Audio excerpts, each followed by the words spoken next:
Step by step पढ़ेंगे और step by step जानेंगे, बिल्कुल एकदम नॉर्मली से पढ़ेंगे तो दिमाग में घुसेगा। सबसे पहले बात करेंगे हम लोग जीन का बारे में। जीन जो है हमारे जेनेटिक इंफॉर्मेशन का एक यूनिट है।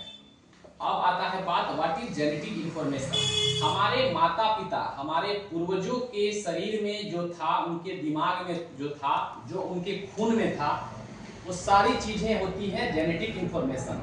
एग्जाम्पल जस्ट लाइक आंख का कलर, बाल की बनावट, शरीर की बनावट, कद काठी, आवाज, हर वो चीज जो उनके शरीर में था, उनके ब्रेन में था।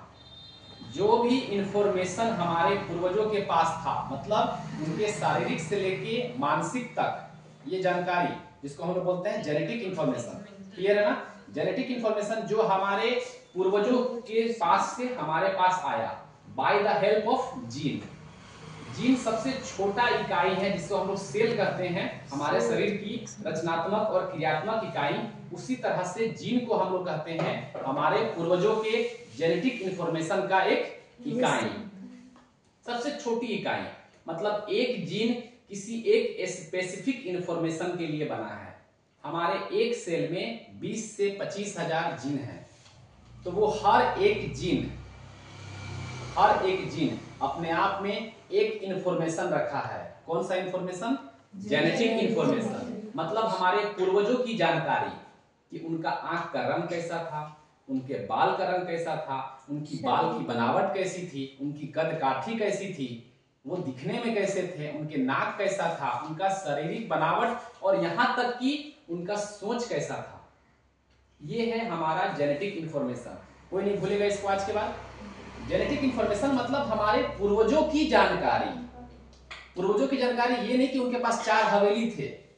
पूर्वजों की जानकारी कि वो कैसे थे, उनकी फिजिकल एबिलिटी क्या थी, उनकी खासियत क्या थी, वो बुद्धिजीवी थे या मूर्ख थे, कद में लंबे थे या नाटे थे, उनके नाक, नक्श, आंखों के रंग कैसा था। ये हो गया जेनेटिक इंफॉर्मेशन। और ये हर एक जेनेटिक इंफॉर्मेशन एक जीन के पास होता है, इसीलिए हम जीन को कह रहे हैं जेनेटिक इंफॉर्मेशन का एक यूनिट, छोटा सा यूनिट। क्योंकि एक जीन के पास कोई एक इंफॉर्मेशन है हमारे पूर्वजों का, है ना? जेनेटिक इंफॉर्मेशन मींस हमारे पूर्वजों का जानकारी। ये जो हमारा जीन है, ये बहुत सारा जीन जब हमारे शरीर में आता है, क्योंकि हम बताएं एक सेल में 20 से 25 हजार जीन है, तो हर एक जीन एक अलग स्पेसिफिक इंफॉर्मेशन, एक स्पेसिफिक इंफॉर्मेशन से कोई कंफ्यूजन नहीं होना चाहिए। एक स्पेसिफिक का मतलब हो गया, एक आंख के बारे में जानता है तो उसके लिए स्पेसिफिक आंख हो गया। कोई नाक का जानकारी लेके आया है हमारे पूर्वजों का, तो वो स्पेसिफिक नाक का हो गया, है ना?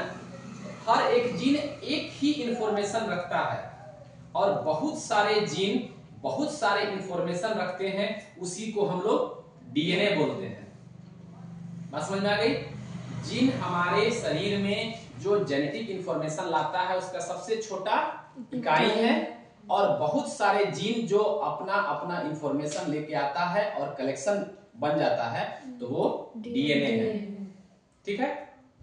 जीन और डीएनए हमारे शरीर में आपको बायोमोलिक्यूल्स हैं, ध्यान देंगे। बायोमोलिक्यूल्स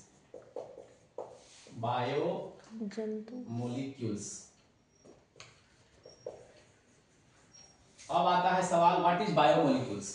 देखिए, हमारा शरीर जो है हाइड्रोजन और नाइट्रोजन नामक एटॉम से बना है। पहले हम लोग मॉलिक्यूल्स के बारे में बात करेंगे कि एटॉम और मॉलिक्यूल्स।